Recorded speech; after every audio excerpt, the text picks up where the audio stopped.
Muy buenos días, bienvenidas y bienvenidos a esta mesa número 2 de la semana de la Escuela Judicial en la Escuela Libre de Derecho. Es un gusto para la Escuela Libre de Derecho pues recibir y tener a nuestros invitados que son de primer nivel. Y en primer lugar me gustaría presentar a quien va a fungir de moderador, que además es ponente de la sentencia que se analizará y que me da particularmente gusto que nos acompañe el magistrado José Luis Ceballos Daza. De verdad, magistrado, bienvenido, un honor tenerte. Y brevemente daré algunas líneas de su currícula. Él es licenciado en Derecho por la UNAM y especialista en Derecho Constitucional y Derecho Administrativo por la misma universidad. Maestro en Derecho Constitucional y Derechos Humanos con mención honorífica por la Universidad Panamericana. Ha desempeñado diversos cargos al interior del Poder Judicial, incluyendo actuario, secretario de Estudio y Cuenta, secretario instructor y coordinador general de asesores en la presidencia del Tribunal Electoral del Poder Judicial de la Federación. Asimismo, cuenta con diversas publicaciones sobre temas vinculados con el derecho electoral. Así, sin más preámbulo y de manera muy respetuosa, le cedemos el uso de la voz al magistrado Ceballos. Bienvenido, magistrado. Buenos días, muchísimas gracias. Un gusto estar en esta mesa, en esta interacción tan interesante que se está dando entre la Escuela Judicial del Tribunal Electoral del Poder Judicial de la Federación y esta insigne Escuela Libre de Derecho. Es un honor para mí estar en este nuevo ejercicio que visualizo muy interesante, porque siempre que se conjugan dos instituciones tan importantes, en este caso como es la academia y también la judicatura, creo que se puede llegar a muy buen puerto. Hoy necesitamos una educación, una capacitación y una profesionalización que ponga énfasis en una actividad funcional. La academia cuenta con los insumos para dar grandes aportaciones, pero cuando se conjuga con el ámbito de la judicatura, creo que se puede llegar a una gran interacción y a grandes resultados. Por supuesto, rapidísimo, agradecer al rector Ricardo Silva, al presidente Felipe Fuentes Barrera del Tribunal Electoral y al magistrado Felipe de la Mata la invitación, y al flamante nuevo director de investigación informática jurídica de la escuela, que creo que será un elemento vital para este trabajo tan interesante, y a los compañeros de la mesa. Abordar el tema de la violencia de género es sin duda analizar uno de los puntos más sensibles que vive nuestra realidad social. Los acontecimientos recientes nos llegan de indignación y, por supuesto, de desesperanza social. Pero hablar de violencia política de género es identificar que la laceración o daño que se produce puede manifestarse en una de las aspiraciones básicas de todo ser humano: la necesidad de participar en los asuntos públicos, o bien de ejercer libremente el desempeño de cargos de elección popular u otra clase de funciones públicas y privadas. Pero sin duda hablar de violencia de género no nos debe llevar a una reflexión en torno a la fragilidad de la mujer en una sociedad. No nos debe llevar a una introspección sobre su debilidad o sobre la exposición que sufre de cara a estereotipos o formas de discriminación.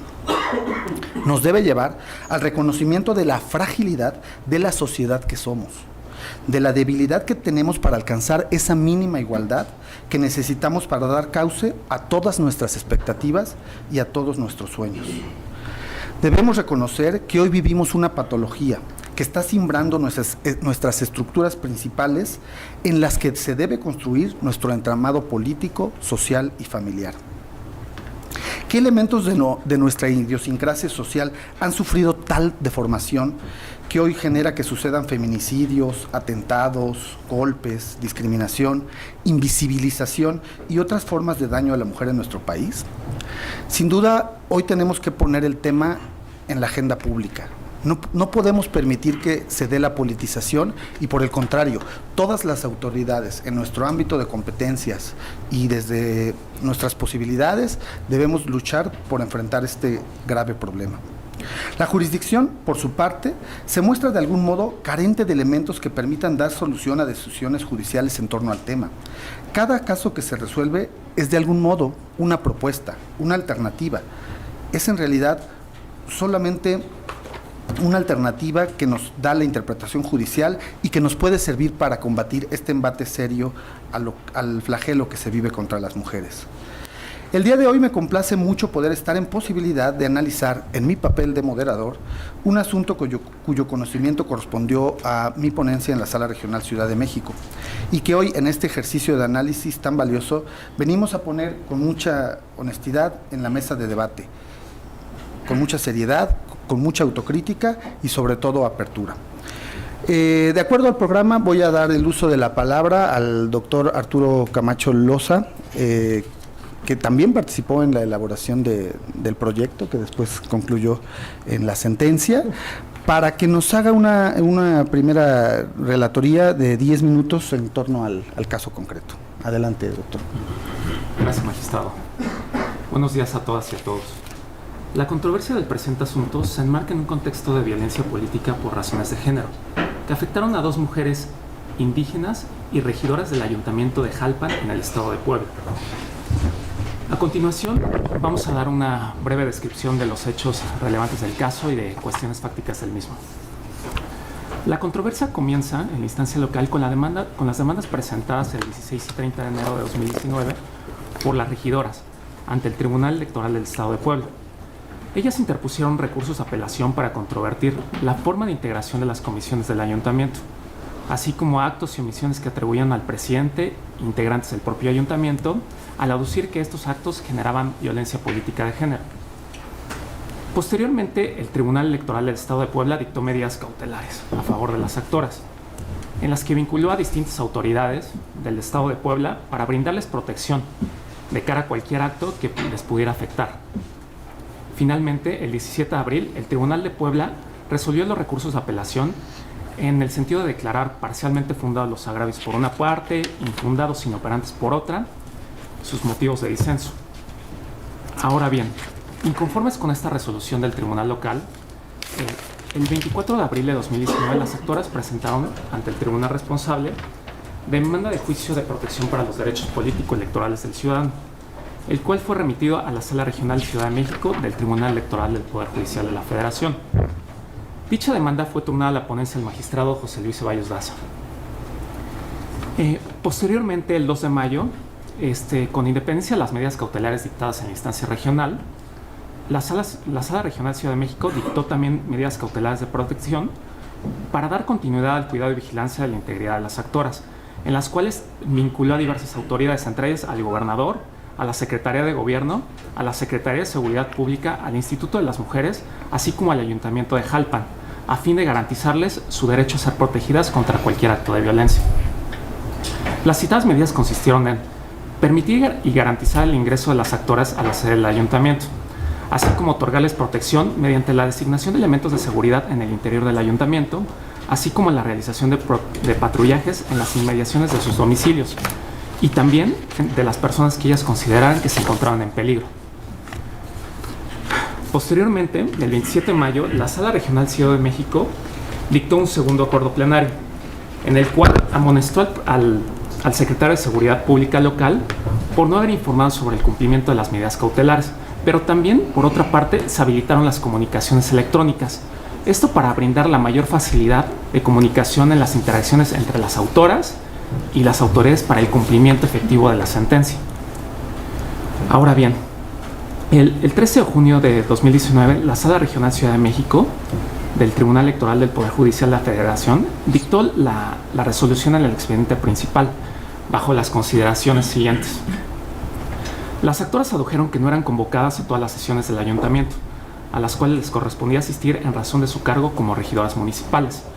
A diferencia de lo determinado por el tribunal responsable, la Sala Regional consideró que dicha circunstancia no podía ser vista como una anomalía menor, ni solamente como una falta de probidad por parte del presidente municipal, pues el dejar de convocar a las actoras a las sesiones de cabildo sí afectaban en el ejercicio de sus cargos. En este sentido, dicha conducta no debió de analizarse de forma aislada, sino que debió entenderse como una serie de omisiones que en su conjunto afectaron el libre ejercicio del desempeño de sus cargos. También las actoras hicieron del conocimiento del Tribunal Electoral del Estado de Puebla que se les impidió el acceso a sus oficinas dentro del ayuntamiento. En este sentido, el Tribunal de Puebla sostuvo que dicho agravio era infundado, en razón a que el presidente municipal adjuntó los acusos de recibo por los que se les informó a las actoras que ya se les había asignado un espacio físico para desempeñar sus funciones. Contrario a lo razonado por el tribunal local, la sala regional de ninguna manera consideró que de ninguna manera se les debió haber dejado sin sus oficinas. Ello en razón a que debió de contemplar un espacio provisional dentro del edificio municipal y en dado caso de que fuera imposible conseguirles un espacio dentro del recinto principal, se debió de considerar un espacio contiguo. Así, a diferencia de lo considerado por el tribunal local, el deterioro aducido por el presidente municipal debió ser acreditado por el ayuntamiento. De lo contrario, debió haber sido considerado como una forma de impedir a las actoras el ejercicio de su cargo, como mujeres y regidoras del ayuntamiento. Lo anterior en base a que, por un lado, les notificaron que ya podían ocupar sus oficinas 5 meses después de la primera sesión de cabildo. Y como otro factor fue que no hubo elementos de razonabilidad sobre por qué las carencias de las oficinas solamente recayeron sobre ellas, sin que se advierta que les hubiera afectado a los demás miembros del ayuntamiento. Omisión de respuesta a los escritos presentados en el ejercicio de su derecho de petición. Las regidoras también adujeron que como motivo de disenso, la base de que hicieron 7 escritos de petición, sin embargo, no se les otorgó ninguna respuesta. El tribunal local calificó como sin materia dicho motivo de disenso, en razón a que durante la tramitación del juicio el presidente municipal presentó todas las respuestas a los escritos. Pero bueno, para la sala regional, contrario a lo considerado por el tribunal local, aplicando la suplencia de la deficiencia de la queja, el reclamo de las actoras consideró que el reclamo de las actoras sobre la falta de una respuesta a los escritos de petición debió de interpretarse más como una omisión al derecho, más que como una omisión al derecho de petición estipulado en el artículo 8 constitucional, como una afectación al libre y ejercicio de desempeño de sus cargos públicos. Ello debido a que para el ejercicio de sus cargos se requiere un análisis objetivo de datos, sin los cuales imposibilita el ejercicio de sus funciones. Ello debido a que una de sus facultades, según la ley municipal, es que precisamente puedan solicitar los informes necesarios para el buen desarrollo de su cargo. Ahora también, una de las actoras controvirtió la omisión de pago de retribución como regidora en el ayuntamiento, lo que dijo afectaba su derecho a ser votada.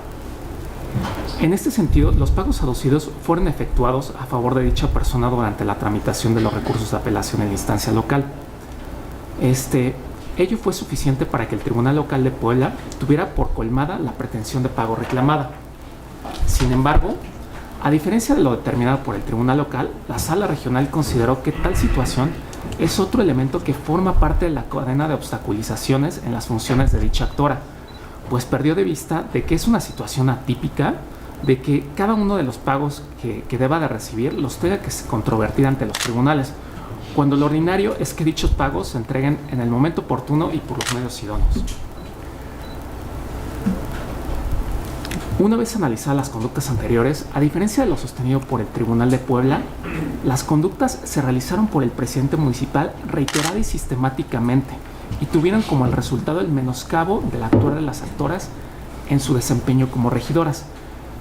Lo anterior en razón a que a lo largo de cada una de las acciones antes descritas se presentó un patrón común y sistemático de las personas del ayuntamiento en contra de las actoras, relativo a que a diversas cuestiones, espacios y derechos que para cualquier otra persona no sería necesario exigir ante un tribunal, para ellas era necesario exigirlo y realizarlo para poder desempeñar su cargo público. En suma, los hechos antes narrados encuadran en violencia política de género, a partir de diferentes elementos. A partir de que el derecho o la prerrogativa afectaba, a partir de por quienes lo realizaron, por la manera de cometerse, por el resultado perseguido y por la intención de la conducta. Ahora bien, los efectos de la sentencia fueron los siguientes. Se dictaron medidas de restitución, satisfacción y no repetición. Las medidas de restitución fueron que el presidente y el secretario del ayuntamiento deben brindar la información y documentación de manera inmediata, las cuales soliciten las actoras relacionadas con el ejercicio de sus funciones. También como medidas de satisfacción, se ordenó al presidente municipal otorgar una disculpa pública.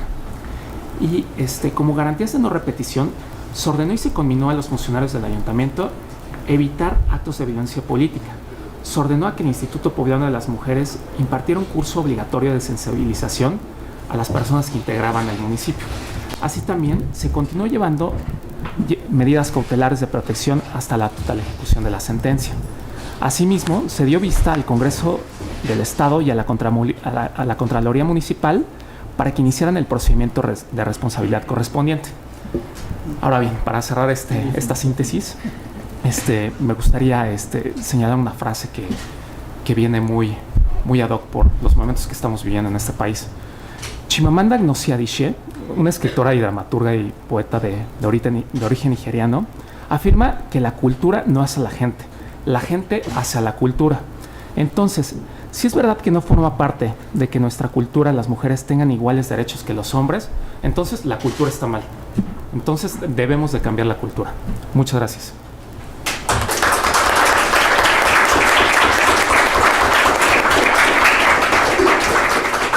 Muchas gracias, doctor Camacho. Como ustedes verán, ya de entrada podemos identificar en la relatoría algunos conceptos muy interesantes que se utilizaron en la sentencia y algunos hechos fácticos que seguro ustedes con su inteligencia están detectando la complejidad que representó estos hechos para poder acreditar estos conceptos. Voy a dar el uso de la palabra a la maestra Claudia Aguilar Barroso, a quien he tenido el gusto de conocer el día de ayer y estamos muy a la orden para escuchar sus puntos de vista. Adelante, maestra. Muchas gracias, magistrado. Muy buenos días a todas y a todos. Agradezco a el magistrado por estar aquí no solo como moderador, sino obviamente para recibir los comentarios en torno a la sentencia de la cual fue ponente. Y bueno, obviamente aquí al doctor Arturo Camacho, que también participó en la elaboración de la sentencia. Para mí es un placer compartir el panel con mi amiga y compañera Graciela Rodríguez y con la doctora Paola Carmona.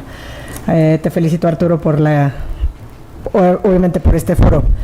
El formato me parece bastante ilustrativo, pero quisiera, antes de entrar directamente al tema de la sentencia, pues hacer alguna relación o vinculación, así como hacía el magistrado, hablando un poco del tema de la violencia política de género y sobre todo en el contexto actual, que creo que no vale la pena ni siquiera estar detallando porque vamos a acabar todos en una depresión colectiva.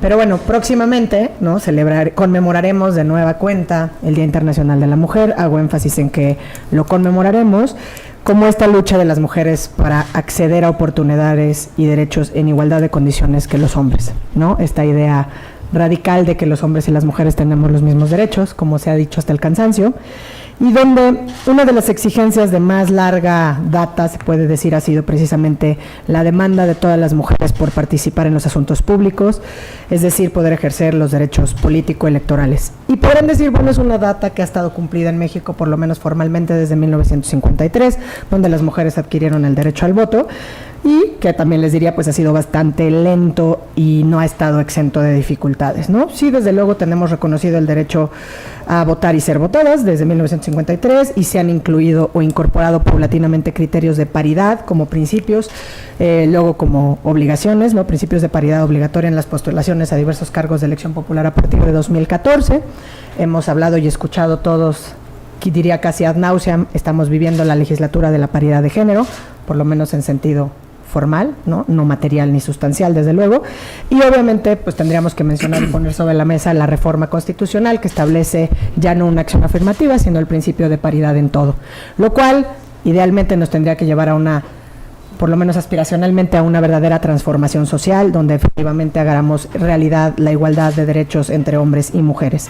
Sin embargo, aún persiste un impedimento grave para el avance político de las mujeres en el país, ¿no? Obviamente nos vamos a referir al país, no al mundo, aunque es un contexto que se generaliza, que es precisamente la violencia política por razones de género, ¿no? La violencia política contra las mujeres pues comprende, como sabemos, todas aquellas acciones o omisiones de personas, servidoras o servidores públicos que se dirigen a una mujer por el solo hecho de ser mujer, es decir, la razón de género, y tienen un impacto, desde luego, diferenciado en ellas o les afectan desproporcionadamente, pero además tienen el objeto o resultado de menoscabar o anular sus derechos político-electorales, incluyendo, desde luego, el ejercicio del cargo.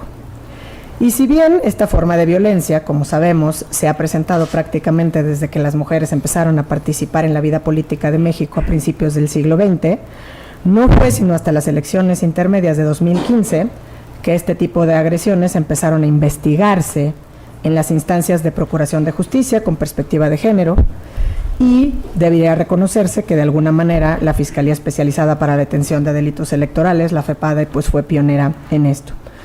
Darles los datos, pues me quitaría el tiempo que tengo para analizar la sentencia, pero pues sabemos que en la última elección, en 2018, hubo alrededor de 102 demandas presentadas donde se hicieron planteamientos de violencia política de género.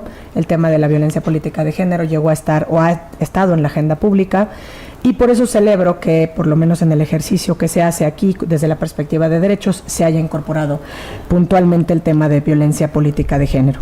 Todos escuchamos, por ejemplo, o por lo menos recordamos el año pasado, en este periodo electoral, también, además del caso que vamos a comentar o que nos relataron hace unos instantes, pues escuchamos el caso de la alcaldía de Coyoacán, ¿no? Donde, al contrario de lo que sucedió en esta ocasión, ¿no? O sea, que la Sala de la Ciudad de México del Tribunal había pronunciado a favor de la anulación de la elección debido justamente a las agresiones que estimaba que en razón de género había sufrido la candidata de Morena, pero bueno, en ese caso la Sala Superior revocó esa determinación y en contrario confirmó la victoria de Manuel Negrete. Por eso celebro que pues el ejercicio de estar aquí sentado, creo que es un ejercicio que pocos magistrados, ministros, jueces en general hacen, de sentarse, porque al final del día los juzgadores hablan a través de sus sentencias, ¿no? Y es una manera muy práctica, además, para ustedes como estudiantes, alcanzar a ver cómo efectivamente estos principios constitucionales, estos principios que están en la ley, estos principios que decíamos formalmente están bastante bien garantizados en nuestro país, pueden hacerse realidad en estas dos vertientes, desde la sola ir a accionar la justicia, ir a pedir justicia a través del JDC que hicieron estas dos funcionarias, y desde luego, bueno, pues con el análisis minucioso que se hizo en esta resolución. No voy a detenerme necesariamente en todos los antecedentes, pero en algunas cuestiones que me parecen muy puntuales. Es muy relevante volver a destacar que se trata de un precedente sobre el derecho de las mujeres a ser votadas, pero en su vertiente de libre desempeño del encargo, ¿no? Tanto las dos personas que acudieron a este procedimiento, Nora Teresa Barba y Amalia Juárez Castillo, promovieron el medio de impugnación en su carácter de mujeres, pero además de mujeres indígenas regidoras.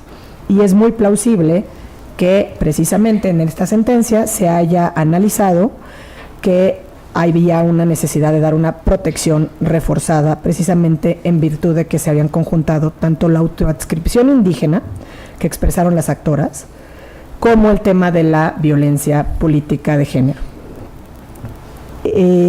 Puntualmente nos detallaban que hay ciertas cuestiones que llaman la atención, pero vuelvo a destacar porque son de las que se vuelven recurrentes, ¿no? Es decir, sí, la mujer ya accede al cargo público, sí, ya es votada y ya es electa. Y no obstante ello, cuando estas dos regidoras llegan al cabildo, pues resulta que nada más y nada menos son omisos en convocarlas a las sesiones de cabildo. No importa el número de sesiones, ordinarias, extraordinarias, pero la violación es esa, ¿no? Me duelo porque no fueron omisos en convocarme a mis sesiones de cabildo. No tengo un lugar físico para desempeñar mis funciones, ¿no? Aquí muy puntualmente decía, con independencia que había, si hay una cuestión presupuestaria, porque afecta preponderantemente a las mujeres y afecta preponderantemente de las mujeres que había en el cabildo a las mujeres indígenas, ¿no? O sea, aquí este tema también de interseccionalidad. Y, desde luego, la omisión de respuesta a los escritos presentados en ejercicio del derecho de petición. Y algo que me parece sumamente grave, que también se reitera y se replica en muchos casos de violencia contra las mujeres, que es este tema de falta de pago de las dietas económicas, ¿no? ¿Qué pasa por todo, no? En este caso era falta de pago lisa y llanamente. Hay otros donde, en lugar de entregárselo a la funcionaria, pues se lo daban al cónyuge o al hijo o a quien ellos estimaran conveniente, o lisa y llanamente pues lo van apartando, y total, como no levantan la voz y no se quejan, pues mejor guardamos la dieta. Entonces esos fueron básicamente los planteamientos, y que efectivamente sí analizaron, y desde luego pues destacar de manera puntual la Comisión de Actos de Violencia Política de Género. Cuando analiza precisamente esta resolución emitida por el Tribunal de Puebla, pues sí, si bien confirman algunas consideraciones, hacen un análisis que me parece importante, o que sí es muy importante, respecto a la Comisión de los Actos de Violencia Política de Género, que es lo que nos tiene aquí reunidos. El Tribunal de Puebla había sostenido que pues estas conductas se realizaron por el presidente municipal de manera reiterada y sistemática, y que sí habían menoscabado el actuar de las actoras en su actividad como regidoras del ayuntamiento, pero pues como que no había dado ningún paso adicional en la resolución. En cambio, en esta sentencia justamente lo que nos dicen es todos los hechos narrados pues sí encuadran en violencia política de género a partir de ciertos elementos que quisiera destacar muy brevemente.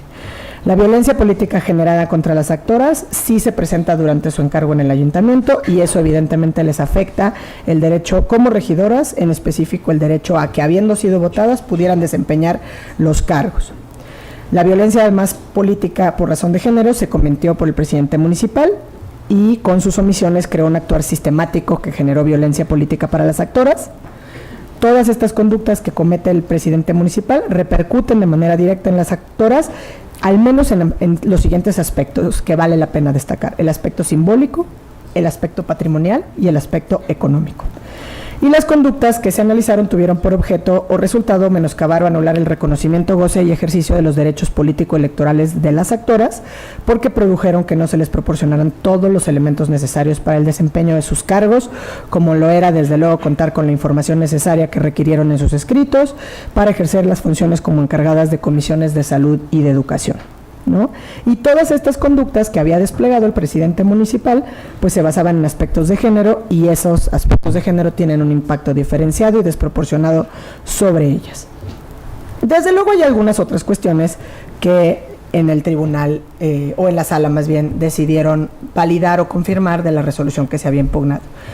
Sin embargo, lo que quiero destacar es que en la sala se hizo un esfuerzo notable por garantizar, como decía al final su intervención el relator, una reparación integral del daño. Y esto me parece sumamente importante, porque puntualmente en la sentencia se garantizan medidas de restitución, de satisfacción, garantías de no repetición y de indemnización compensatoria por daños materiales e inmateriales, ¿no? Entonces, a mí lo que me parece sumamente relevante de esta resolución, y les digo, seguramente hay algunos aspectos que a mí me hubiera gustado, a lo mejor que sí se abarcaran, porque como el tema de por qué están o no en una comisión, había un tema que me parece a lo mejor de carácter formal, donde si hubiéramos tenido un rango de protección, considerando que también se trata de mujeres indígenas, ¿no?, quizá hubiéramos tenido una protección más amplia o reforzada. Pero es muy importante que se haya hecho la aplicación de los dos protocolos, el de interculturalidad y el de perspectiva de género, que ambos, cuando se empieza a desmenuzar la resolución, fueron aplicados para entender o para resolver la cuestión planteada. Entonces, ¿qué es lo importante o qué nos parece relevante cuando alguien habla de juzgar con perspectiva de género? Bueno, pues que se ejerza justicia para quienes, en este caso pues, las mujeres, históricamente han vivido en una opresión frente a un grupo que siempre trata de estar, como decía la Justice Ruth Bader Ginsburg, poniéndoles el pie en el cuello, ¿no?, a sus pares. Y eso se refleja pues en un cambio de posición para las mujeres, pero que es necesario que si se ponen los lentes de juzgar con perspectiva de género, pues se logre una transformación social. La participación política de las mujeres es un indicador sin duda alguna de desarrollo humano, ¿no? Son sin duda alguna un indicador del desarrollo de los países, y por ello es importante que, como ocurre en esta resolución, se haga desde la interseccionalidad, a fin de que se observen todas aquellas prácticas discriminatorias que nos pueden poner o que pueden poner a ciertos grupos, como en el caso de las actoras, mujeres, no solamente mujeres, sino además mujeres de origen indígena, que las ponen en diferentes condiciones para acceder al ejercicio de sus derechos como seres humanos. Y eso, desde luego, en el caso concreto, pues atraviesa porque son mujeres, porque son indígenas, pero podríamos estar hablando de afromexicanas, de personas con discapacidad, atendiendo el rango etario, etcétera, ¿no? Es decir, siempre hay que observar cuidadosamente para garantizar su acceso equitativo a la justicia, y por eso en algunos puntos que se confirmaron de la resolución, pienso que quizá si se hubiera tenido dentro del tema la interseccionalidad en grado reforzado, el tema de que se trata de personas de origen indígena, bueno, pues a lo mejor el planteamiento formal de que se hubiera hecho el reclamo para participar en cierta comisión hubiera podido también tener una determinación preponderante. Y porque es evidente que esta violencia política por razón de género que se ejerce cotidianamente, lo que hace es reflejar de nueva cuenta los techos de cristal o los pisos resbalosos, o ambos, en los que se topan las mujeres que quieren participar de manera políticamente activa, ¿no? Como en el caso de la sentencia en comento, que afortunadamente logró, como digo, pues sí, poner énfasis en estos dos, por lo menos la cuestión multicultural, la cuestión de violencia política de género, y pues tratar de evitar que en este monopolio del ejercicio, por decirlo de alguna manera, patriarcal o con razón de género hacia un solo lado, tengan este monopolio de la participación política, del liderazgo, de la toma de decisiones, de la aplicación de los recursos. De nueva cuenta, les insisto en que me parece sumamente ilustrativo que en la sala se hayan tomado con determinación ir desmenuzando, pero sobre todo aplicando los protocolos que ellos ya tienen a su disposición, ¿no? Porque a veces sabemos que existen protocolos para atender o para dar cuenta de estos asuntos y que no los toman en consideración. Y para no excederme en el tiempo del uso de la voz. Gracias. Hasta ahí dejo mi participación. Gracias, maestra Claudia. En realidad va a ser una participación de 10 minutos y después va a haber otra participación de 5 minutos en la que podrán externar otros comentarios. Muy interesante todo lo que nos plantea en la lógica de esta interseccionalidad. Y en esta dinámica procederé a dar el uso de la palabra a la doctora Graciela Rodríguez. Adelante, también por 10 minutos. Gracias. Muchas gracias.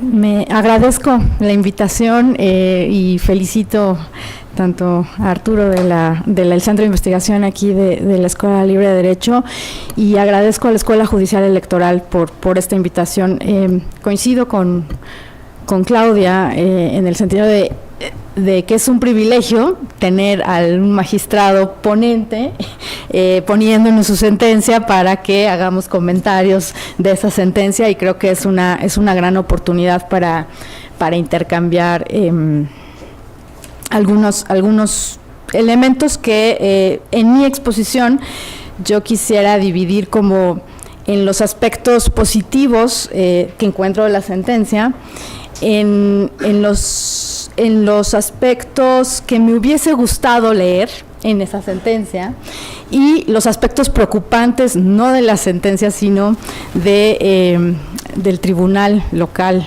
de Puebla, ¿no? Que de veras me parece preocupante. Es un gusto compartir la mesa con mi amiga Claudia y con todas las demás, con Paola y por supuesto con Arturo.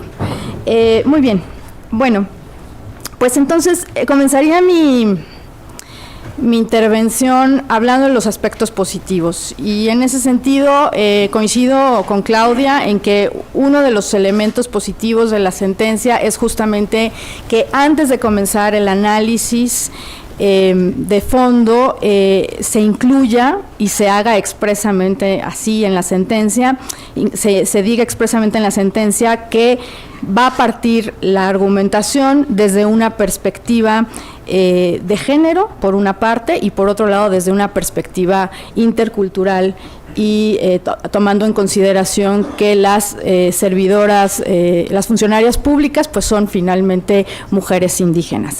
Pero lo interesante no es que solamente se dice, porque luego hay muchas sentencias que establecen nada más que va a partir de una perspectiva de género y de una perspectiva intercultural, pero en realidad solamente lo mencionan, y al momento de llevar a cabo la argumentación nos quedan como a deber, ¿no?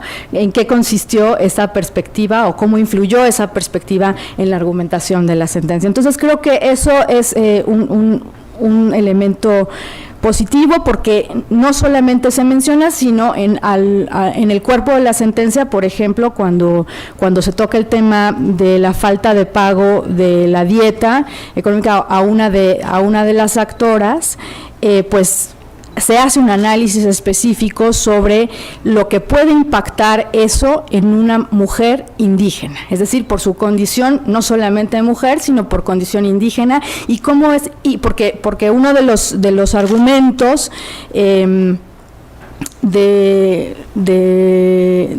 la presidencia municipal es decir, bueno, es que yo quería pagarle, pero nunca me proporcionó el número de cuenta bancaria, ¿no? Como si no hubiese la posibilidad de pagar de otra forma, y entonces ahí la perspectiva indígena creo que está muy bien entendida, en el sentido de no le puedes pedir o te tienes que poner un poco en los zapatos de una mujer indígena que a lo mejor no tiene la facilidad de abrir una cuenta bancaria y que simplemente por un cheque lo puedes hacer y sin ningún problema, ¿no? Entonces, o sea, ese es uno de los elementos que me parece que es importantísimo. Eso por un lado.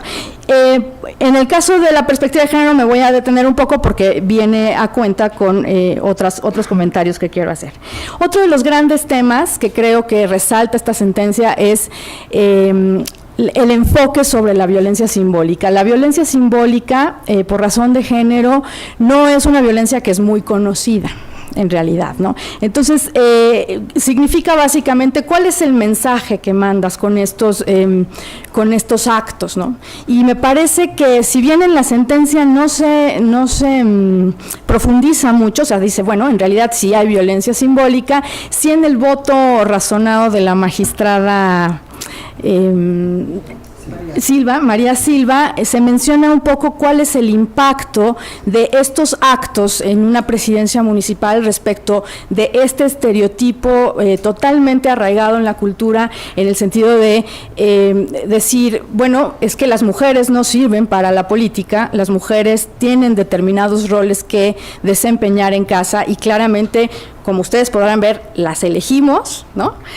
Son candidatas y resulta que no se presentan a trabajar y resulta que no son finalmente capaces de desempeñar el servicio público, como un poco decirles, se los dijimos, ¿no? O sea, ese es el mensaje que mandan y esa violencia simbólica es brutal porque lo único que hace es perpetuar esta idea en la sociedad y esta estructura social que lo único que establece es, bueno, pues las mujeres no son aptas para desempeñar cargos públicos y su lugar está en otro lado, en el ámbito privado. Entonces creo que eso también es un elemento a destacar muy importante. La tercera, coincido con Claudia en el tema de la reparación integral. Finalmente, leer estas sentencias donde ya hablamos de reparación integral es siempre muy gratificante porque, bueno, estamos dando un paso a entender que como autoridades tenemos la obligación de garantizar la reparación integral para que estos recursos, en el caso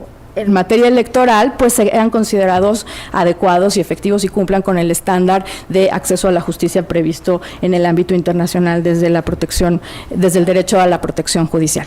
Y finalmente, otro de los aspectos positivos que destaco es el tema de la suplencia de la queja, que hacen también desde una perspectiva de mujeres indígenas y que tiene que ver con el derecho de petición. Es decir, ellas argumentan, es que se vulnera mi derecho de petición porque le estoy pidiendo al presidente municipal que por favor me diga, me dé cierta información para que yo pueda desempeñarme como servidora pública y resulta que no me da esta información, ¿no?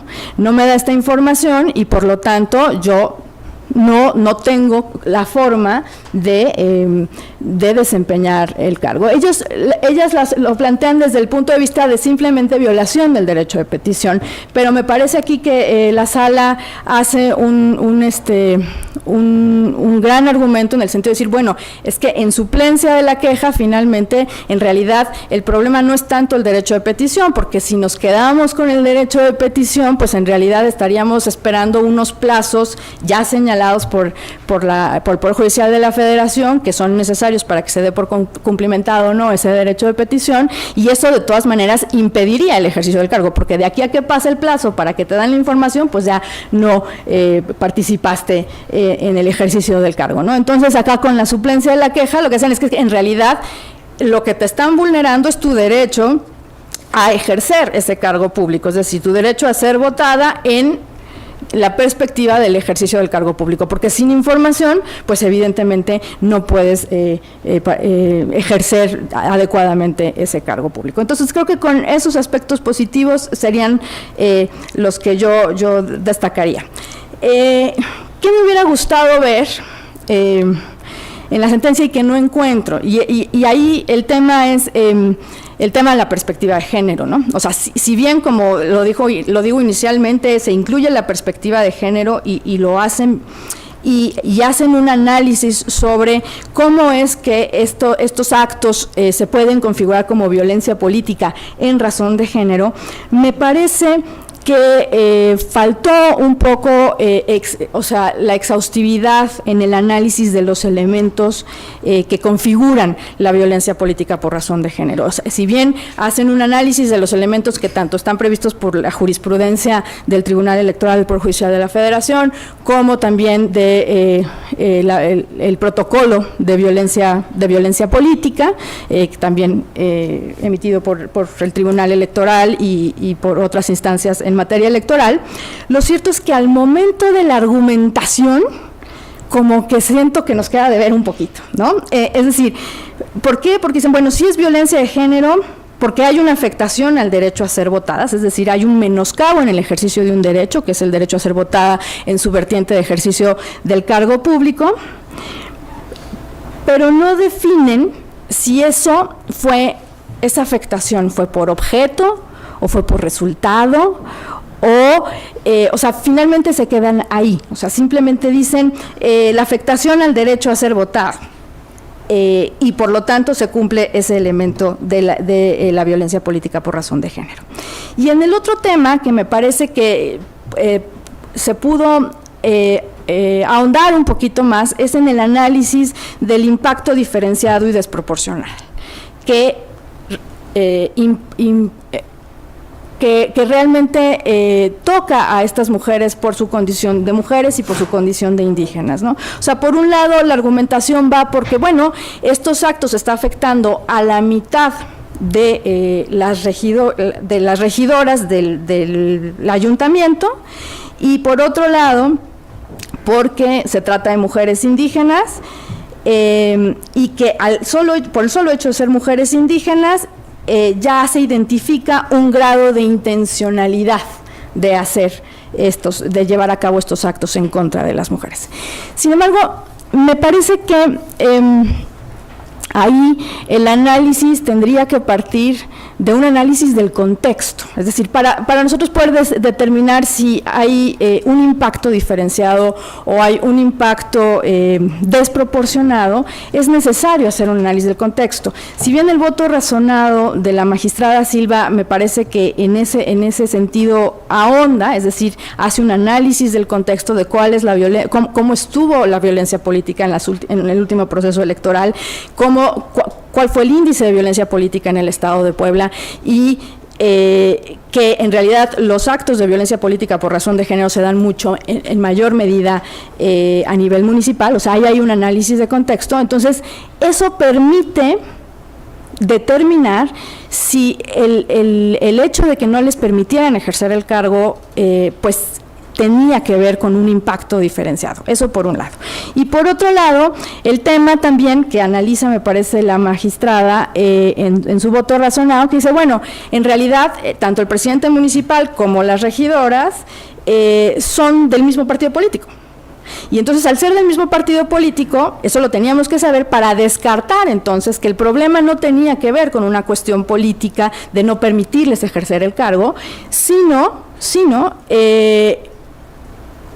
eso ya nos da a entender que la motivación va por otra parte, es decir, no es una motivación literalmente política entre partidos, sino que ahí ya nos puede dar un indicio de que a lo mejor lo que está sucediendo con estas mujeres y el impedimento que están teniendo para ejercer el cargo es realmente por su condición de mujer, y que les impacta de forma diferenciada y de forma desproporcional por el hecho de ser indígenas, ¿no? Ahora, en el tema, otra cosa que me parece que hubiese sido fabuloso es que en el tema del impedimento para ser parte en comisión plebiscitaria, y que ellas alegan inclusive amenazas y expresiones misóginas, finalmente la sala, tanto el Tribunal de Puebla como la sala Ciudad de México dicen que del video que presentan como prueba no se percibe que no las hayan dejado participar, y tampoco se perciben estas amenazas y estas expresiones misóginas. Sin embargo, también nos comenta la sentencia que hay medidas cautelares, y hay medidas cautelares dictadas tanto por el tribunal local, el Tribunal de Puebla, y ratificadas por la Sala Regional. Entonces, yo no sé si esa medida cautelar, que tiene que ver justamente para garantizar la integridad y vida de las mujeres, hubiese sido un elemento o un indicio para entonces pensar que a lo mejor sí había amenazas y expresiones misóginas contra ellas, y eso podría haber, en términos de violencia política de género, entenderse como un indicio para poder tener por comprobado finalmente esta violencia política. Entonces creo que esa parte, con la medida cautelar, a lo mejor se hubiese podido argumentar. Y finalmente, otro de los temas que tampoco se analiza ya por la Sala Ciudad de México porque considera que no admite el argumento, pues tiene que ver con que porque ellas decían, es que la sentencia del Tribunal Electoral de Puebla es una sentencia discriminatoria y es una sentencia que como mujeres indígenas nos revictimiza. Acá la Sala Ciudad de México no admite el argumento, pero a mí me parece que es discriminatoria. O sea, en el momento en que el tribunal, y con esto conecto con la parte que me preocupa mucho del Tribunal de Puebla, ¿no? O sea, parece ser que el Tribunal de Puebla no le da entrada a ninguno de los elementos que ellas alegan por violencia política en razón de género, o una de dos, o no, el tribunal no está capacitado para conocer de estos casos, porque no tiene esa perspectiva de género ya incluida, o simplemente no quiso entrarle, eso no lo sabemos, pero en cualquier caso, lo cierto es que el no entrarle implica incumplir con una obligación que a raíz de la reforma constitucional de 2011 es la obligación de todas las autoridades de ejercer un control de igualdad, no solamente de constitucionalidad y convencionalidad, sino de igualdad, y entonces impartir justicia en relación con las características específicas de las personas que están ahí. Y cuando esto no lo hace, lo que está generando es la perpetuación de ciertos estereotipos, por un lado, y por otro lado, lo que está dejando afuera es el acceso a la justicia desde una perspectiva de igualdad, es decir, la igualdad no les está garantizando a las mujeres indígenas una igualdad de condiciones en el acceso a la justicia, y eso, desde mi perspectiva, es absolutamente discriminatorio y coloca a las quejosas en una situación de absoluta vulnerabilidad. Entonces me parece que sí, que ahí ellas tienen razón en que la sentencia es absolutamente discriminatoria. Ahora, lo preocupante es el Tribunal de Puebla, ¿no? Lo que me preocupa muchísimo es que no hace un análisis de perspectiva de género, ni mucho menos de perspectiva indígena, prácticamente no atiende lo que está solicitando las mujeres que están siendo privadas de su derecho a ser votadas en la perspectiva de el ejercicio del cargo. Y es más, aquí sí la Sala de Ciudad de México resalta ese punto, ¿no? Dice, es que el tribunal no está actuando con la debida diligencia, y me parece que ese es otro gran punto que no mencioné al principio de la sentencia. No está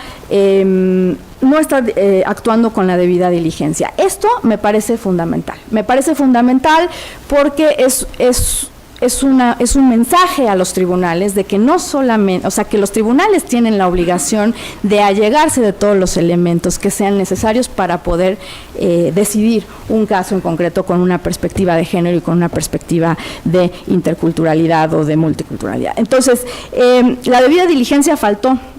Los tribunales deben de allegarse de estos elementos para garantizar los derechos humanos y con eso cumplir con su obligación de garantizar los derechos humanos y así de prevenir, de investigar, de sancionar y por lo tanto de reparar un acto como el de la violencia política en razón de género. Entonces yo aquí me quedaría y les agradezco mucho la atención.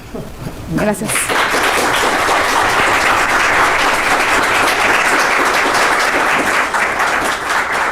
Muchísimas gracias a la doctora Graciela Rodríguez. Creo que con mucha sensibilidad nos ha puesto de manifiesto todos los aspectos que engloban una sentencia de esta naturaleza y los que deben quedar. O sea, entendemos claramente que este tipo de asuntos están enmarcados en un ámbito interdisciplinario y son muchas las materias en las que se capturan para este análisis. En esta lógica, esta primera intervención, voy a dar el uso de la palabra a la maestra Paola Carmona, hasta por 10 minutos. Muchas gracias. En primer término, deseo agradecer obviamente a la Escuela Libre de Derecho y a la Escuela Judicial Electoral por la gentil invitación y en particular al doctor Arturo Ramos Sobarzo, director del Centro de Investigación e Informática Jurídica de la Escuela Libre de Derecho. Digamos que la ventaja de ser la última expositora es que yo escuché a mis colegas en un primer término y realmente las felicito por el análisis profundo y riguroso que han llevado a cabo de la sentencia. El problema, la otra parte es que precisamente al ser la última, pocas cosas me quedan por decir porque realmente hicieron un análisis muy puntual de la sentencia. Entonces me voy a permitir salirme un poco del análisis, digamos, voy a ampliar un poco el zoom para poder ahora sí que aterrizar nuevamente la sentencia. Esa es mi intención. A diferencia de lo que manifestó Claudia en un principio, yo creo que sí hay que situar la sentencia, pero situar también el contexto en el que estamos viviendo. Ayer en la inauguración mencionaba el magistrado de la Mata que la técnica en el caso de las sentencias del Tribunal Electoral no señalaba, no incluían, digamos, un contexto o el contexto, digamos, de modo, tiempo y lugar tan puntual como en el caso de la técnica que se sigue para una sentencia de la Corte Interamericana de Derechos Humanos o algún otro tipo de resoluciones. Aquí creo que precisamente el voto de la magistrada Silva plantea esas circunstancias de modo, tiempo y lugar, pero yo quisiera también ampliarlas un poco. La violencia contra las mujeres, en particular esta semana que acaba de pasar, ¿no? Nos llenó de desazón, ¿no? Comenzamos con el caso de Ingrid y terminamos con el caso de Fátima. Sin querer, obviamente, me atrevo a mencionarlas, ¿sí? Sin querer, obviamente, victimizarlas, pero sí quiero visibilizar esta situación, porque es necesario poner nombre y apellido a la violencia en contra de las mujeres. En este caso, sí, el nombre y el apellido de las mujeres que son las quejosas son Nora Teresa Barba Hernández y Amalia Juárez Castillo. Y creo que eso es muy importante comenzar por mencionarlo. Voy a mencionar, arrancar la historia de cómo se hizo el cambio ayuda a eliminar el activismo, porque la gente no cree que un gran cambio social provenga de personas normales. Esta frase es de la activista Carol Giordano, una activista norteamericana, precisamente integrante de la segunda ola del feminismo en Estados Unidos, y creo que pone el dedo en la llaga. Esta sentencia, sí, parte de dos personas comunes como nosotros, ¿sí? Que además que son mujeres y que además tienen el punto de ser, además, ser indígenas. Y en muchas ocasiones pensamos que el cambio, precisamente, que cómo van a cambiar las situaciones o cómo van a cambiar los hechos a partir de dos mujeres indígenas. Y creo que precisamente una de las bondades y de las virtudes que tiene esa sentencia es esa.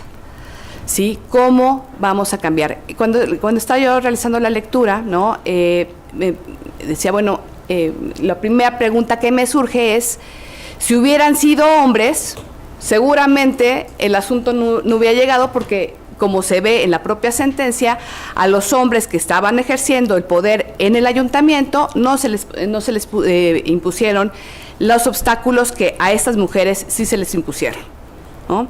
Vamos, ¿cómo vamos a cambiar la violencia estructural? ¿Sí? Y aquí también nos lleva este caso, que es un caso de feliz término, ¿no? A diferencia de los casos que acabo de mencionar de Ingrid y Fátima, sí, nos duelen porque nos llevan también a pedir un alto, ¿no? ¿Por qué? Porque cuando lesionan a las mujeres, no solamente se violenta a una minoría, ¿sí? No se violenta a un grupo vulnerable como amablemente el lenguaje políticamente correcto nos quiere dar a entender. Se violenta a la mitad de la población mexicana, al 53%.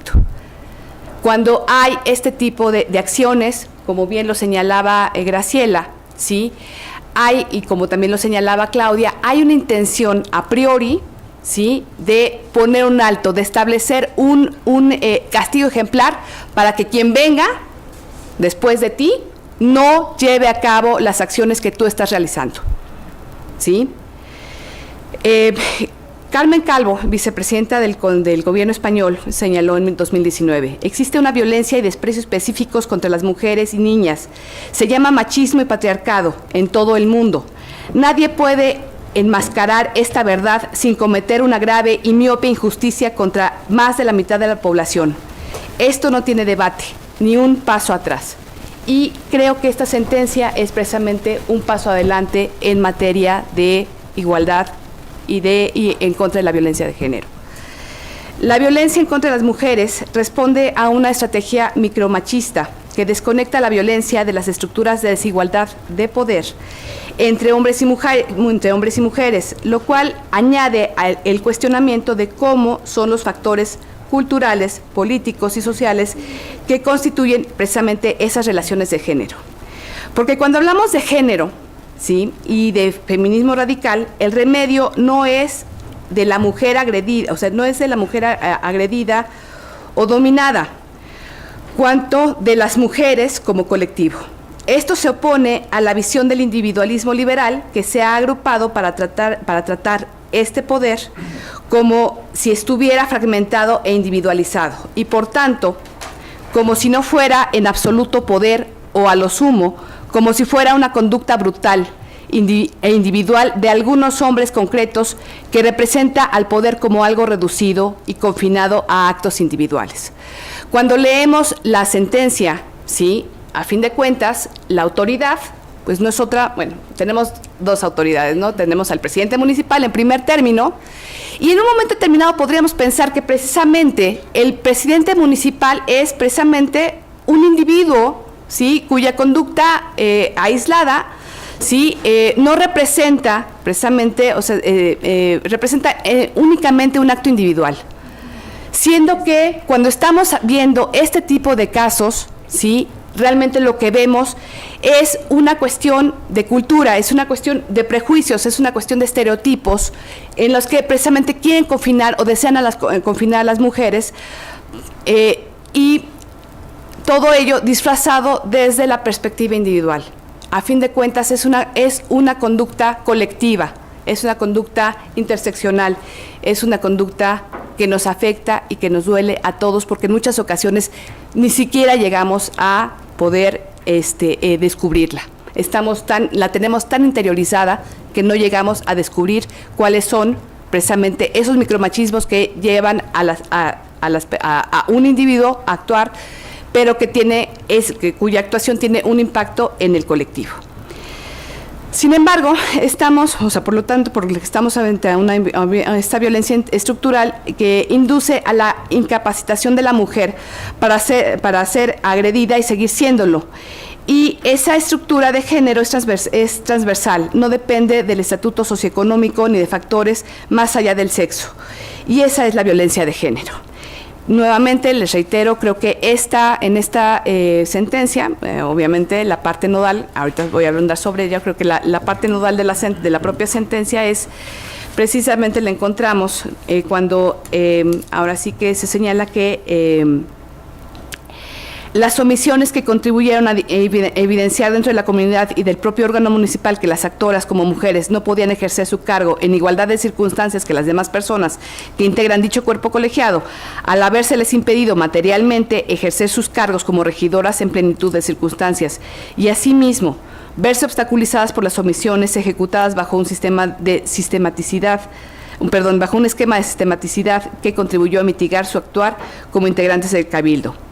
Como bien mencionaba Graciela, creo que el punto también nodal es el relativo a la violencia simbólica, cómo se pone en evidencia la violencia simbólica, cuando se dice si se trastocó simbólicamente su rol de género dentro del ayuntamiento como regidoras y, por tanto, su derecho político a ser votadas en su vertiente del libre desempeño y ejercicio de sus cargos. Si bien esta violencia simbólica no se extendió a la totalidad de las mujeres integrantes del ayuntamiento, que ese es también un punto delicado, ello no es obstáculo para considerar que la misma trascendió al funcionamiento de ese órgano municipal en detrimento del género femenino, al situar en una posición de mando superior al presidente municipal, quien, con sus acciones omisivas, sentó los cimientos para posicionar a las actoras en un plano inferior de subordinación. Pónganse ustedes a ver, ¿no? Por favor, ahora sí que en un manejo de la empatía, colóquense en el lugar de estas mujeres que están precisamente tratando de demostrar su capacidad para poderse desempeñar como servidoras públicas, ¿sí? Ante un ambiente culturalmente adverso, tradicionalmente adverso, en el que además no solamente no las invitan a las sesiones de cabildo, sino que además, como bien lo señalaban mis colegas, tampoco se les otorga, no se les otorga un sitio digno para poder despachar las actividades, ¿sí? ¿Qué mensaje, o sea, cuál es el mensaje que se le está enviando a la propia comunidad? Es una minusvalía tremenda, ¿estamos de acuerdo? Bien lo señalaba Graciela y yo quiero reiterarlo porque a fin de cuentas de repente olvidamos cuáles son esos señalamientos. ¿Qué es lo que sucede, no? Cuando vemos esto, esta violencia simbólica, creo que es el punto más delicado, ¿no? De la sentencia, creo que es el punto que puede reconocerse y me permito felicitar al magistrado por ser el magistrado ponente en este asunto, ¿sí? Pero también la violencia de género que se deriva o que podemos leer de la sentencia, se traduce en muchas, tiene, digamos, si me permiten la metáfora, es una especie como de cebolla, ¿no? Tiene muchas capas, ¿sí? Tiene muchas capas y podemos ver la parte, les digo, desde la parte administrativa, que no se les otorga un lugar, que no se les invita a las sesiones de cabildo, la parte, como lo mencionaban también mis colegas, de que no se le paga, a una de ellas no se le paga la dieta correspondiente, la cuestión, la cuestión implícita de el no poder ejercer un trabajo. Cuando hablamos de este derecho al sufragio, de los derechos políticos de las mujeres, no me voy a remontar hasta el inicio de los tiempos, pero obviamente podemos partir de referentes tan importantes como en su momento Mary Wollstonecraft, cuando habla de la educación de las mujeres para precisamente poderlas capacitar para ejercer todas las funciones. De ahí nos podemos pasar a las socialistas como Clara Zetkin, ¿no? Que precisamente presenta esta visión de la necesidad de los derechos políticos de las mujeres, pero desde la vista del proletariado. Podemos pasar obviamente por las sufragistas de primera generación, obviamente tomando en consideración el referente de Simone de Beauvoir, ¿no? Y de ahí pasamos a las feministas de segunda generación, que precisamente retoman este poder que otorga el sufragio femenino para vincularlo con precisamente lo que sería la sexualidad. Pero otro de las vertientes es precisamente lo que sería la libertad de trabajo, que conlleva también una igualdad. Aquí lo que se está hablando es precisamente de violentar esas o de partir de esas categorías sospechosas que están establecidas en el último párrafo del artículo 1 constitucional, en el que se está llevando a cabo una discriminación por razones, obviamente por razones de la condición de mujeres, por la condición de indígenas, ¿sí? Y precisamente creo que si bien uno de las... Como se desprende de la sentencia, podemos ver también que se comparte que en algunas ocasiones podemos ver cómo las autoridades comparten la tragedia de Narciso, ¿sí? En este caso queda muy clara el caso tanto del ayuntamiento, en la persona, ahora sí que encarnada en la persona del presidente municipal, como del Tribunal Local de Puebla, ¿sí? Que ahora sí que al acercarse al agua, ¿no?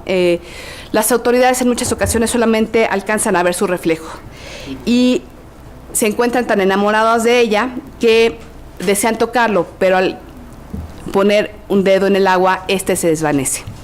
Creo que la gran virtud, y permítame expresárselo, magistrado, es un honor compartir la mesa con usted. Creo que a los operadores de justicia, a todos los operadores de justicia nos corresponde, o sea, vamos, desde tanto jueces como a los litigantes, les corresponde precisamente aprender de la enseñanza de Narciso, ¿sí?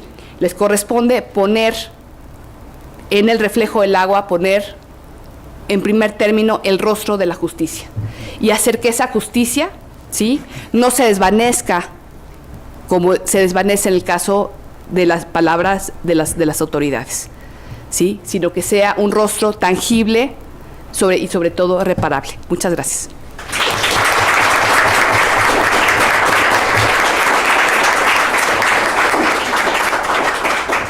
Muchísimas gracias, Paola.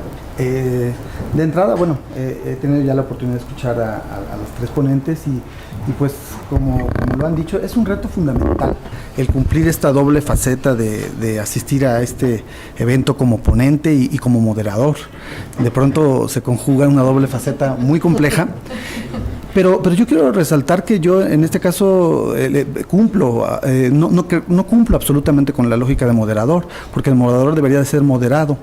Pero yo precisamente comparto mucha de la vehemencia con la que han comentado. Creo que lo han dicho muy bien y creo que hoy es exigible para todas las autoridades acciones concretas, acciones de interpretación vehemente, fuerte, que en verdad nos den la posibilidad de combatir todos estos elementos. De lo que he escuchado, por supuesto, es sumamente interesante el desarrollo de esta interseccionalidad que es indispensable en esta clase de asuntos. Por supuesto, también el tema de la afectación simbólica a los derechos de género y por supuesto la suplencia y la perspectiva de género. Sin duda alguna, el esfuerzo que se realiza a través de una sentencia precisamente trata de abrazar todos estos conceptos y ponerlos en un punto material. A lo mejor algunos de ustedes, de los que a lo mejor no están muy familiarizados con la materia, les pudo haber llamado la atención cómo llegó a analizarse por un tribunal electoral esta naturaleza, ¿no? Y aquí sí quiero destacar un avance muy importante que ha tenido nuestra materia. Nuestra materia, como ustedes saben, en su origen emerge como la necesidad de defender el votar y ser votado.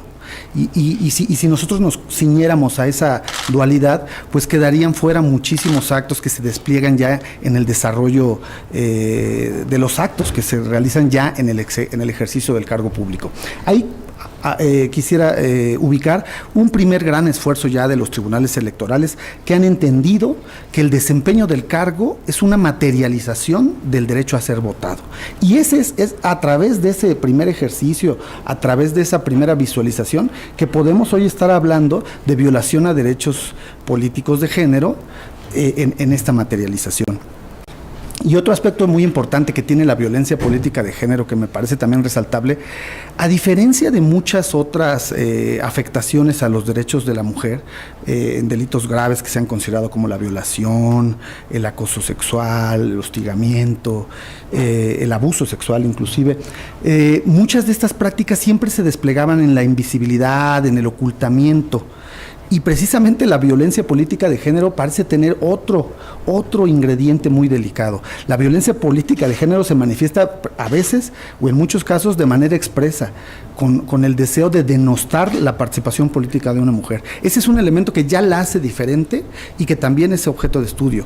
Tal vez nuestra complicación que tenemos en nuestra materia es que ya no es ese tema de la invisibilidad. A lo mejor aquí la violencia política se da de manera abierta, de manera muy intensa de cara a una mujer.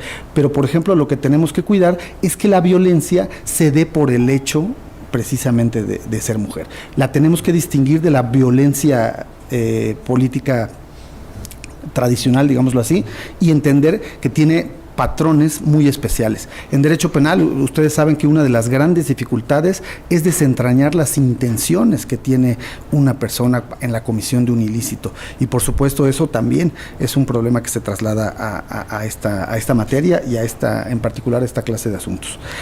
Pues a continuación seguiremos con esta ronda, aún en una participación de 5 minutos de las tres ponentes, para después, pues es inevitable y sumamente necesario escuchar a nuestros asistentes. Adelante, Claudia. Bueno, yo trataré de no excederme en el uso del tiempo, porque la verdad es que el tema da para mucho, pero creo que algo con lo que cerraba ahorita el magistrado que es muy importante es que a lo mejor es una reflexión que tienen, es el tema de por qué en el caso del tema electoral. Y mucho se ha hablado de violencia política de género y sin embargo sabemos que hay investigaciones, que hay protocolos y todo, pero que no está, y hay iniciativas para incorporarlo como un tipo penal, ¿no? Hay iniciativas y hay mucho. Y me parece que es súper importante contextualizarlo, no nada más en la ola de violencia, sino que la ola de violencia que se presenta, no solo contra las mujeres, sino en violencia política de género, que claramente se transforma o se traduce en un reto que es cada vez más complejo para todas las autoridades, pero sobre todo las autoridades electorales y para la sociedad en su conjunto. Y entonces es interesante lo que decía, y justamente en el caso particular de México, ante la extensión y la gravedad del fenómeno, ¿no? Porque además es muy contradictorio, no estamos hablando de la famosa legislatura de la paridad de género, porque evidentemente tiene que ver con las acciones afirmativas que se incorporaron en el 2014 y que seguramente se verá transformado a partir de la reforma del año pasado. Pero justamente lo que había un incremento del fenómeno y una ausencia de regulación. Entonces, a iniciativa del propio tribunal y de distintas instituciones del Estado mexicano, donde podemos incluir al Instituto Nacional Electoral, a la FEPADE, a la Subsecretaría de Derechos Humanos de la Secretaría de Gobernación, que seguramente Graciela nos podrá decir algo más al respecto, el INMujeres, etcétera, sí se elaboró hacer este protocolo para la atención de la violencia política en contra de las mujeres desde 2016. Y ese documento que se aprobó desde 2016 establece precisamente este enfoque y las medidas que se deben tomar.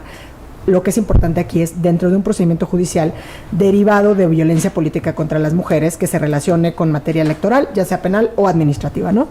Y en este protocolo justamente se señala que la violencia política contra las mujeres abarca todos estos aspectos que les decía al inicio, ¿no? Política, económica, social, cultural, civil, familiar, etcétera, ¿no? Y entonces, evidentemente, estos son los retos de donde no nada más es decir voy a aplicar el protocolo, sino como a lo mejor en algunas de las críticas que se mencionaba es que se vea reflejado efectivamente el enfoque de género en la determinación, en el alcance del fallo y en el mensaje que a través de la sentencia se manda, precisamente para tratar de erradicar o de modificar esta consideración específica en contra de las mujeres.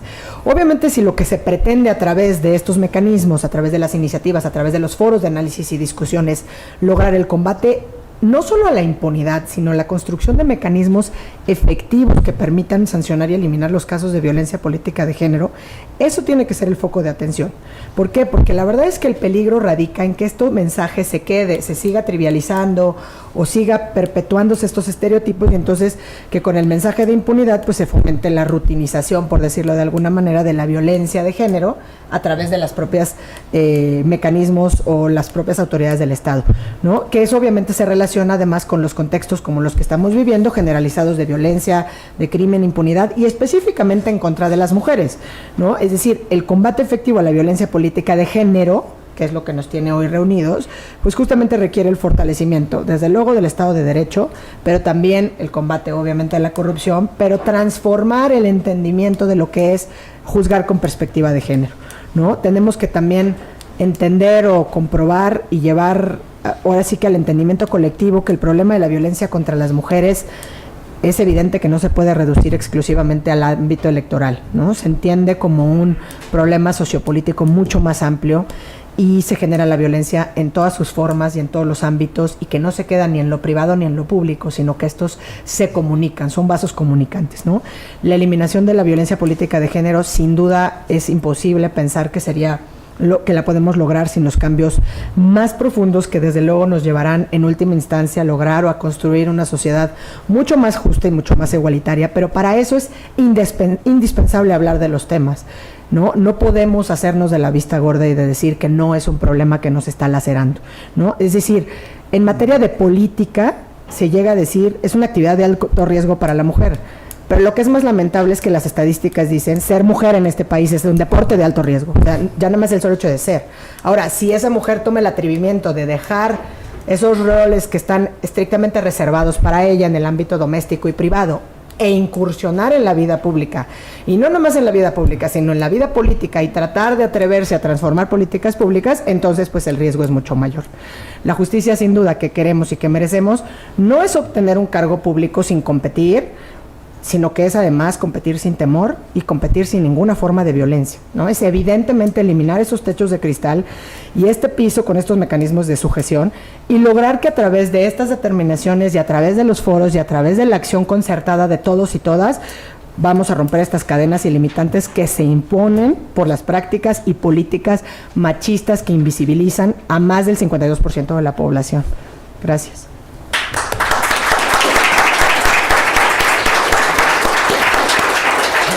Maestra Graciela Rodríguez. Sí, yo en esta...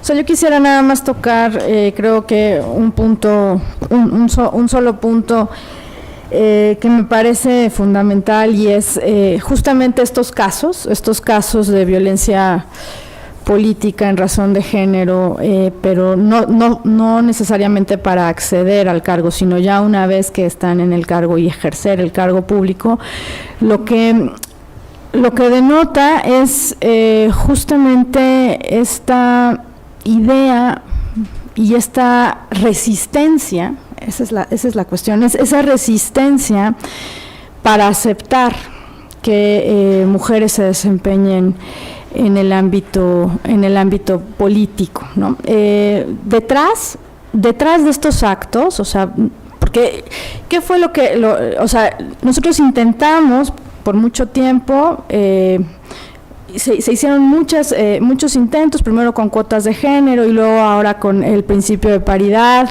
ya como mandato constitucional, de lograr la participación equitativa en igualdad de condiciones de hombres y mujeres en la vida pública. Y finalmente tenemos el marco jurídico adecuado, y sin embargo, desde la época de las cuotas de género veíamos muchos casos que lo que intentaban los partidos políticos era justamente darle la vuelta a estas obligaciones, y el darle la vuelta, y hoy con paridad pasa lo mismo, finalmente, porque llegan al cargo, sí, 50-50, vemos en este ayuntamiento hay 50-50, pero en realidad al momento de ejercer el cargo, pues no se les permite ejercer el cargo. Entonces siempre hay detrás como una forma o una necesidad de darle la vuelta, o una resistencia para que finalmente se logre la igualdad de género o el acceso a cargos públicos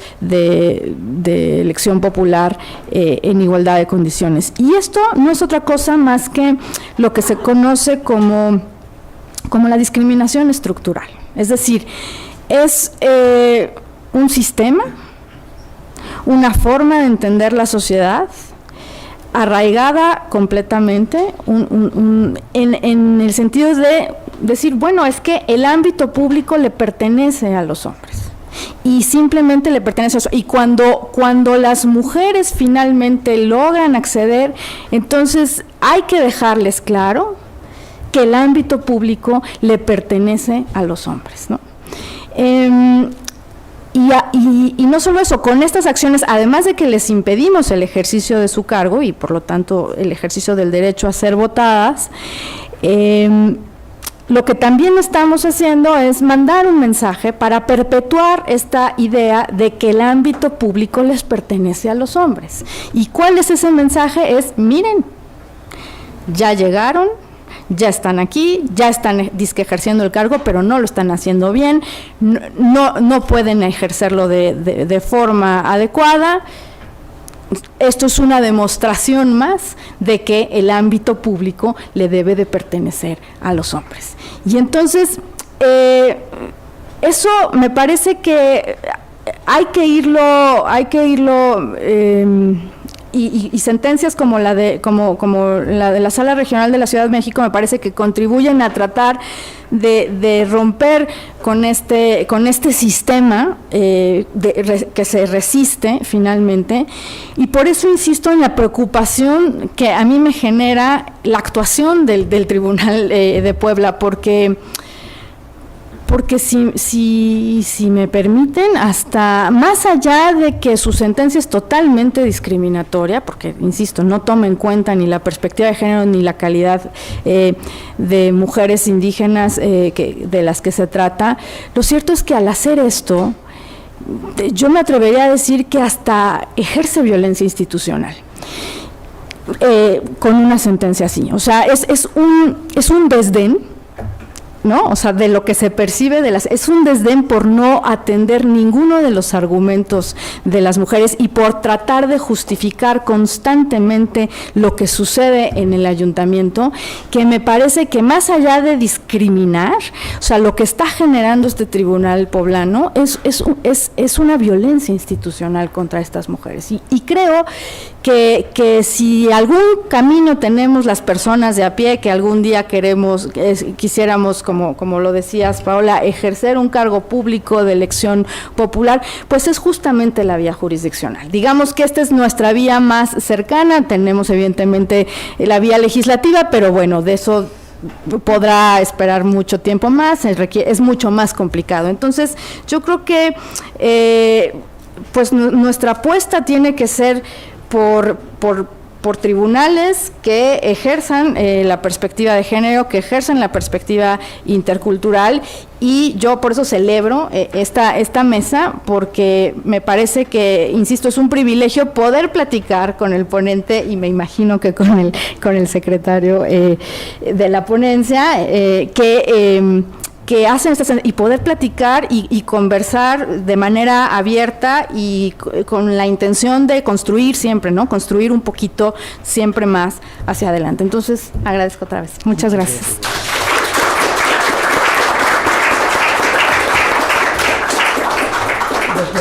Muchas gracias. Gracias. Para los apasionados de los derechos humanos, ¿no? Creo que somos todos los que estamos en esta sala, es fresco estar discutiendo esta sentencia, ¿sí? Lamentablemente, esto que estamos discutiendo, ¿sí?, se presentó desde el siglo XVIII, ¿sí?, y lo podemos remontar al siglo XVI, ¿sí? Es lamentable todavía estar hablando ahora sí que la segunda década del siglo XXI acerca de esta dualidad entre público y privado. ¿Sí? Este ámbito al que han confinado tradicionalmente a las mujeres, sobre todo a partir del siglo XIX, al ámbito, o sea, al ámbito privado, ¿no? Es tremendo. Creo que ¿qué implica? O sea, vamos, así como la sentencia en sí misma es reparadora, ¿sí? ¿Qué implica el ver a una mujer desempeñándose en un cargo público? Para el resto de las, o sea, no solamente para el resto de las mujeres, sino, o sea, para el resto de la población. Lo que implica para el resto de la población es, manda un mensaje de igualdad, y para las mujeres en particular manda un mensaje de yo puedo estar ahí. Y tengo derecho a estar ahí. ¿Por qué? Porque además tengo una legislación que me lo permite. En el momento en el que en el que la autoridad, como en este caso, tanto el presidente municipal como lo que es lo que fue más grave, el Tribunal de Puebla, ¿sí?, lanza el tipo de mensajes que precisamente tanto Claudia como Graciela mencionaron, y obviamente se mencionan en la sentencia, ¿sí? ¿Qué es lo que están diciéndole al resto de las mujeres? Tú no vas a llegar ahí, porque en el momento en el que llegues, lo que va a suceder es que te va a pasar lo mismo que a estas mujeres. Ese es el mensaje. Un mensaje que en otras ocasiones se ha visto, como en el caso de las Juanitas, se ha visto muy claro. Tú estás de adorno. En el momento en el que tomas, o sea, en el momento que asumes el cargo, quien va a asumir el cargo va a ser tu suplente, que es un hombre. Y a ver, jóvenes, para ustedes, ¿qué es eso? ¿Qué quiere decir? Más allá del mensaje, o sea, estamos en una escuela de Derecho, estamos estudiando Derecho, y estamos buscando precisamente que perviva el Estado constitucional de derecho. Pero a nivel interno, a nivel psicológico, ¿qué es lo que implica? Implica que tú no vas a poder llegar ahí, que tú no eres digna de representar, que precisamente no vas a cumplir. ¿Por qué? Pues porque eres mujer, porque no vas a llegar. ¿Por qué? Porque tienes que pedir licencia de maternidad en un momento determinado. Tienes que pedir permiso para ir a los festivales de tus hijos. Tienes que llevar a cabo todas las funciones y las labores propias de tu sexo, ¿sí o no? No eres digna de estar ahí. Y ese es el mensaje más grave, porque además en muchas ocasiones ni siquiera es un mensaje consciente. Felicito y me permito nuevamente felicitar tanto al magistrado como a nuestro compañero que ha sido un excelente moderador. Sí, y únicamente quiero terminar con una frase. La lección más amarga es que ninguna victoria es permanente. Todos nuestros derechos son así. Solo valen si los ejercemos y si logramos mantenerlos. En este caso creo que la lección sí es que, si bien la sentencia es un paso adelante a favor de los derechos de las mujeres y en particular de los derechos de las mujeres indígenas, no quiere decir que sea permanente. Tenemos todos los días que luchar porque porque estos derechos de las mujeres sean verdaderamente mantenidos, ejercidos y exigidos. Muchas gracias.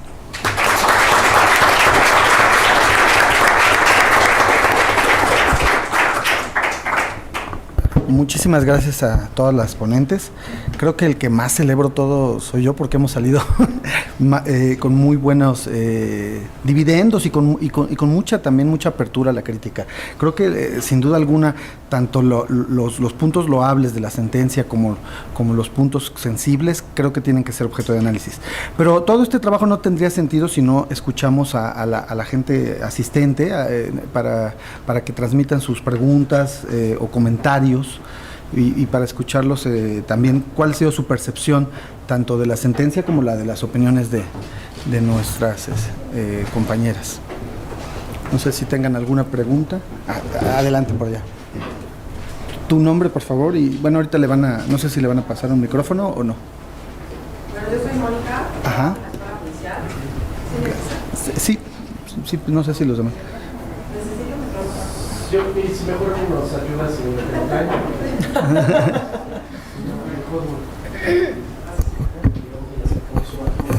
Gracias. No sé si te parece.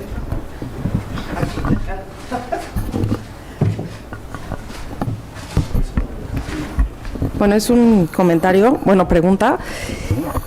Si uno es sujeto de violencia política en razón de género, esto es bastante complicado probarlo.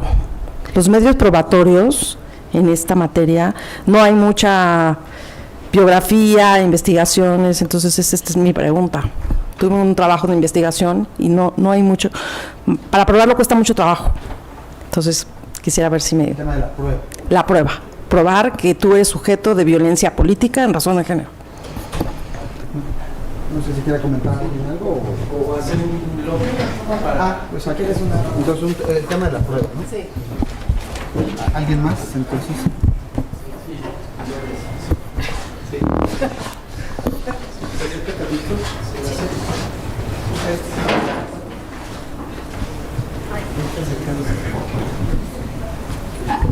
Ay.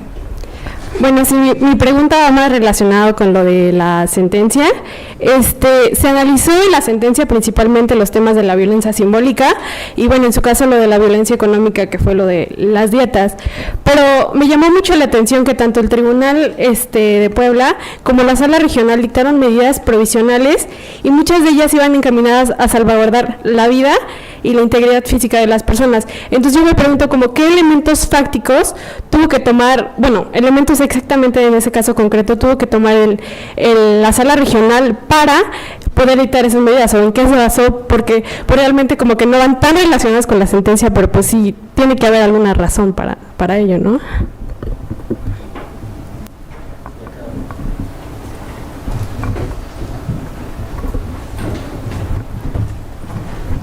Hola, bueno, yo lo que quería comentar es que al momento de estudiar la sentencia, a mí me preocupó y se me hizo como inconcebible un poco la resolución que dio el Tribunal de Puebla, porque, o sea, lo leía y decía no puede ser que yo sentía que estaba como más tapando las actuaciones del presidente municipal. Entonces, como ciudadana, digo, a mí no me ha pasado, gracias no me ha pasado, pero, o sea, te deja en un estado preocupante en el que qué pasa si me pasaría o qué haría yo, y se me hace un poco preocupante el que, digamos que juzgar con esta perspectiva y con este cuidado tenga que ser hasta la sala regional y no podamos acceder a esto en un tribunal local. Entonces, en las medidas que dictaron al final, hablaban de la rehabilitación y de la ejercicio de repetición, pero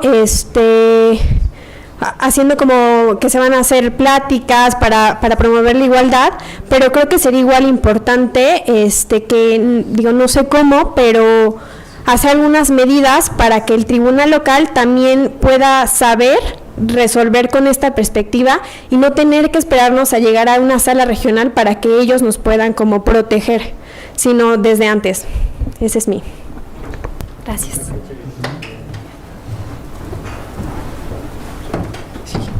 Gracias.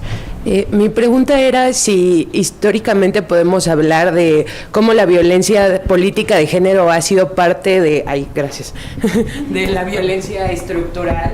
Entonces, ¿cómo podemos considerar la vía judicial la solución para que las mujeres puedan acceder a la función pública y al ámbito político si también a las mujeres indígenas se les ha excluido del acceso a la justicia? Entonces, ¿cuál sería como una solución que nos lleve a materializar la democracia con la presencia de las mujeres? Pues yo creo que hablando un poco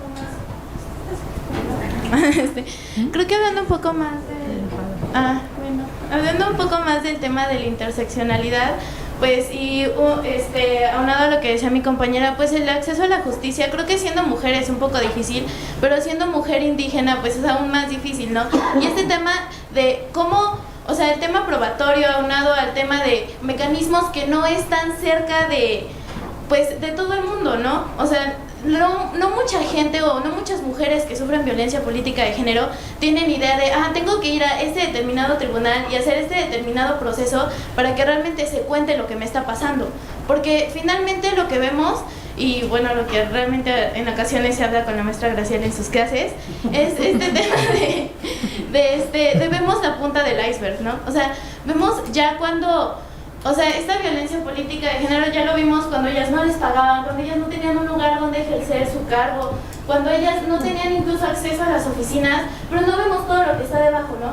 Todas estas mujeres, las que ganan un cargo público y son más tratadas como secretarias que como realmente el cargo que ganaron, o este tema de, bueno, tú eres la cara bonita, pero tú no eres quien va a tomar las decisiones.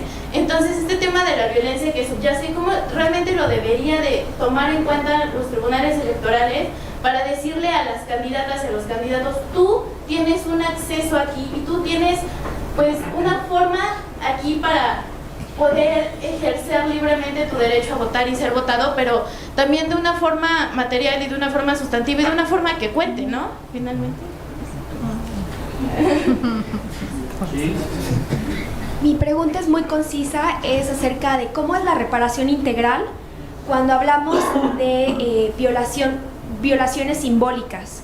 Me parece muy interesante lo que mencionaban acerca del Tribunal de Puebla, que estamos ante una violación por parte del poder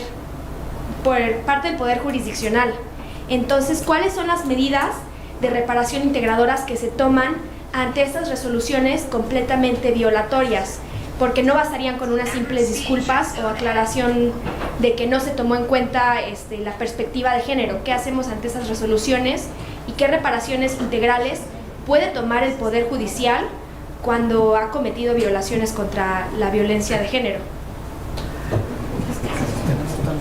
Bueno, como podemos ver, las preguntas son bastante diversas y aquí yo mejor creo que daría libertad a cada una de las ponentes Hay temas relacionados con la prueba, relacionados con la violencia política estructural, con la reparación efectiva.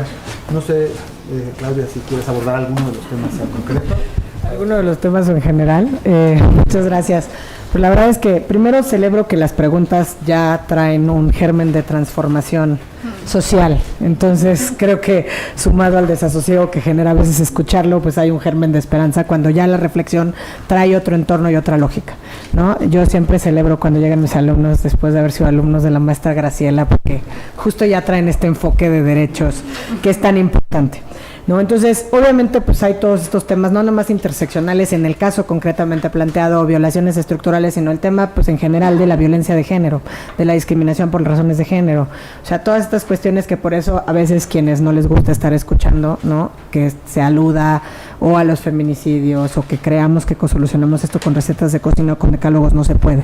Entonces, para tratarlo de acotar a estas respuestas y ser lo más breve posible, diría, por ejemplo, en el tema de la prueba, hay quienes pensaron o pensamos en un momento decir, bueno, vamos a hablar de perspectiva, ¿no? Juzgar con perspectiva de género, establecer la perspectiva de género en las políticas públicas, es decir, transversalizar la perspectiva de género.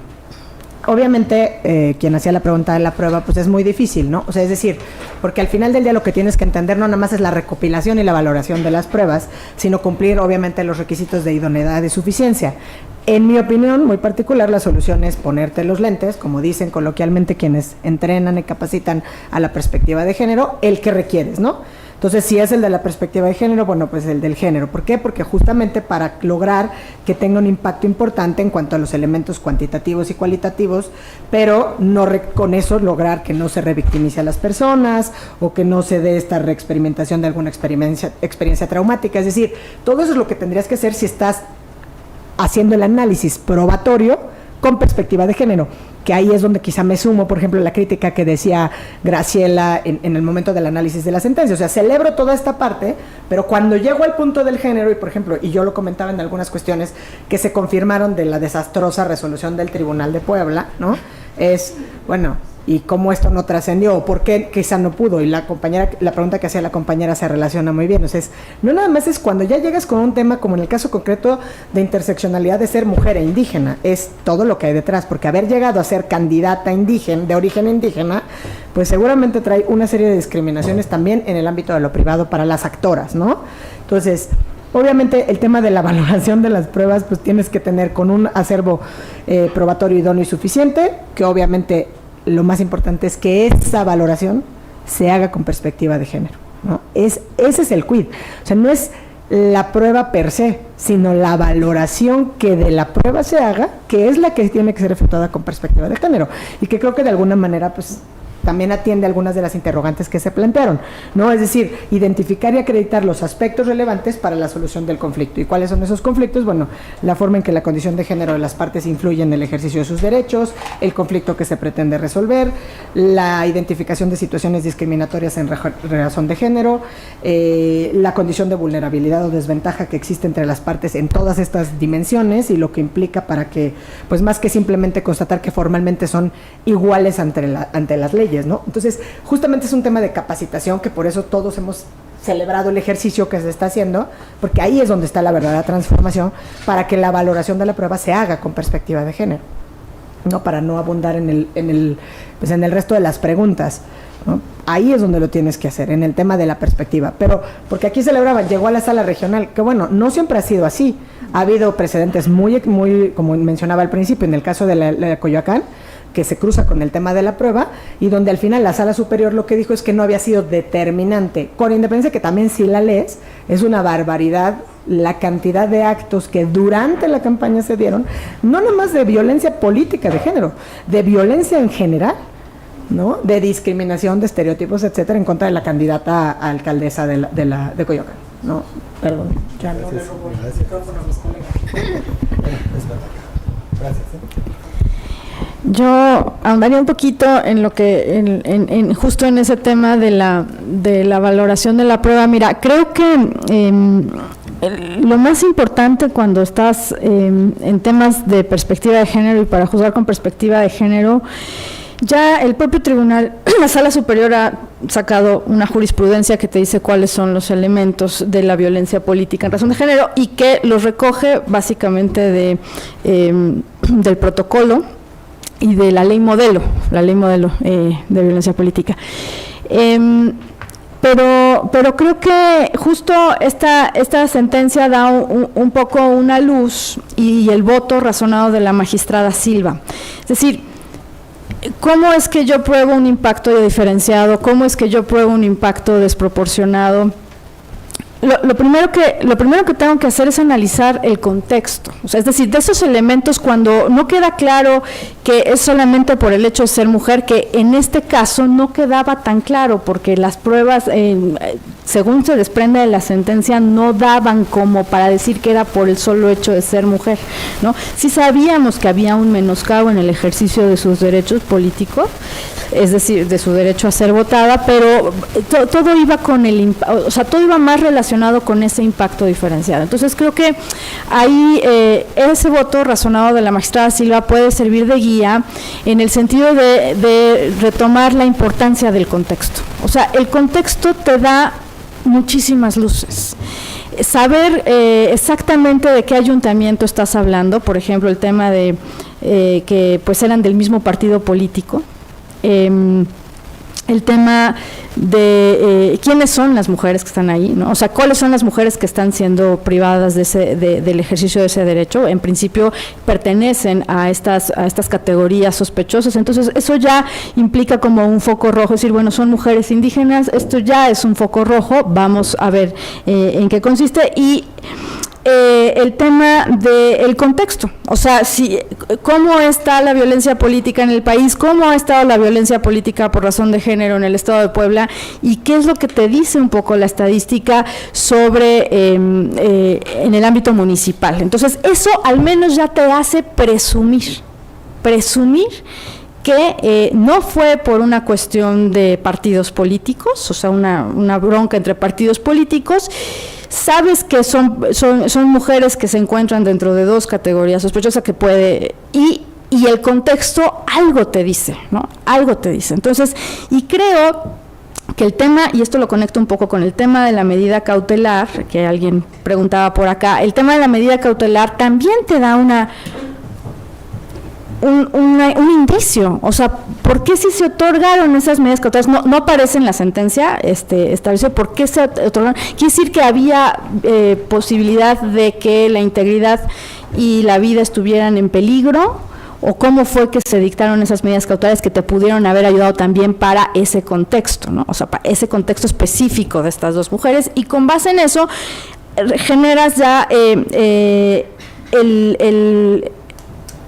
impacto diferenciado, es decir, ¿por qué? Porque anula la presencia política de las mujeres en la sociedad, porque perpetúa los estereotipos de falta de capacidad de las mujeres para ejercer cargos públicos, y porque tomando en cuenta todo este contexto de violencia, claramente al ser mujeres indígenas en un ayuntamiento les impacta de forma distinta a que si fuesen hombres, de forma completamente distinta. Y entonces por ahí vas, o sea, es un poco en materia como de indicios, y ya hay alguna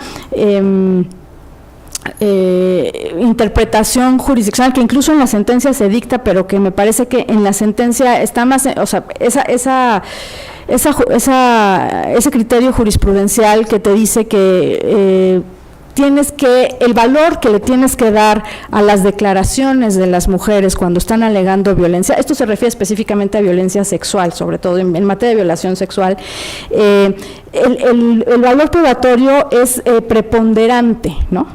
Y como que esto lo trasladan en la sentencia, aunque aquí no estamos hablando precisamente de violación sexual, lo cierto es que cuando una mujer alega violencia, por lo pronto, con base en todos los indicios que están detrás, el contexto es uno de ellos, pues generas finalmente la posibilidad de lograr demostrar el impacto diferenciado. Eso es como básicamente, y ya me extendí un montón y lo siento muchísimo. Adelante, no. Sí, la propia sentencia en la página 40 señala: se presentó un patrón común sistemático en contra de las hoy actoras relativo a que diversas cuestiones, espacios y derechos que para cualquier otra persona no sería necesario exigir ante un tribunal, para ellas era necesario realizarlo a efecto de poder desempeñar su cargo público. O sea, creo que este párrafo engloba todo lo que están señalando mis compañeras. Pues muchísimas gracias a todos. Solo a manera, no sé si quieres comentar algo. Solo condensar que uno de los temas que ocupa el lugar central en lo que se está desarrollando en violencia política de género, sin duda serán las medidas cautelares.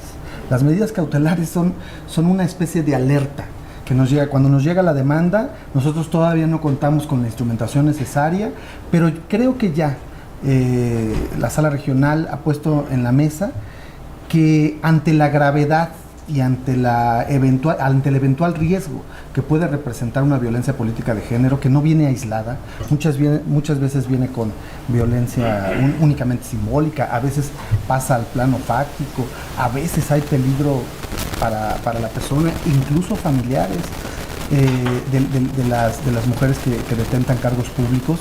Creo que ya los tribunales constitucionales estamos en una necesidad de activación absoluta y por lo tanto creo que las medidas cautelares es un terreno muy fértil en el que los tribunales constitucionales no podremos descuidar esa primera llamada de alerta que nos hacen en las demandas y que por supuesto en la valoración que se hace en una lógica de medida cautelar, no con el tamiz tan exigente de una sentencia de fondo, pueden emitirse determinaciones que eviten riesgos o resultados funestos, ¿no? En algunos casos.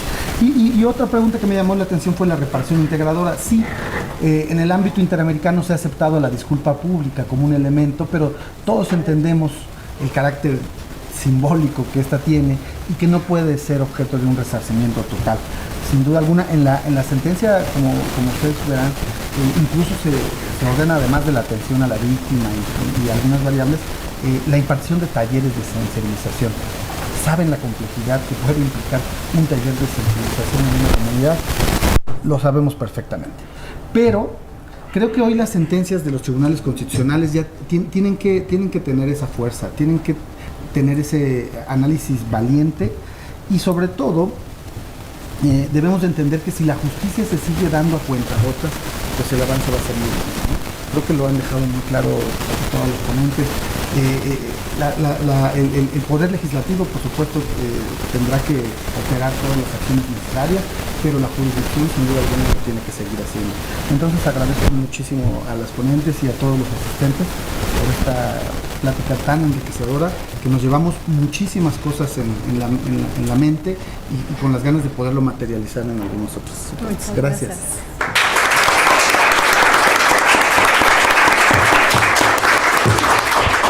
Pues agradecemos de verdad la realización de esta mesa. Creo que ha sido muy enriquecedora la visión de cada una de las y los participantes y pues bueno, se queda el video, todo esto se transmitió en vivo y va a ser muy importante. Agradecemos también la participación de los y las alumnas, y si lo tiene bien el magistrado, daremos paso a la entrega de las constancias.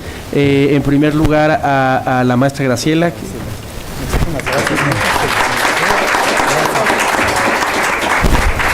Asimismo también a la doctora Paola Carmona.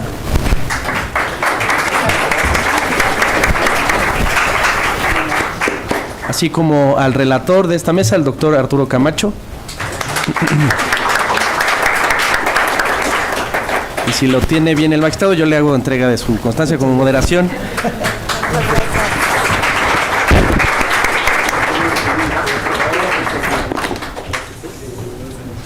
Y pues con ello damos paso a la finalización de esta mesa, invitándolos a la tercera mesa, que será a las 5 de la tarde, y después a un cine debate que va a estar muy bueno. Bueno, pues muchas gracias.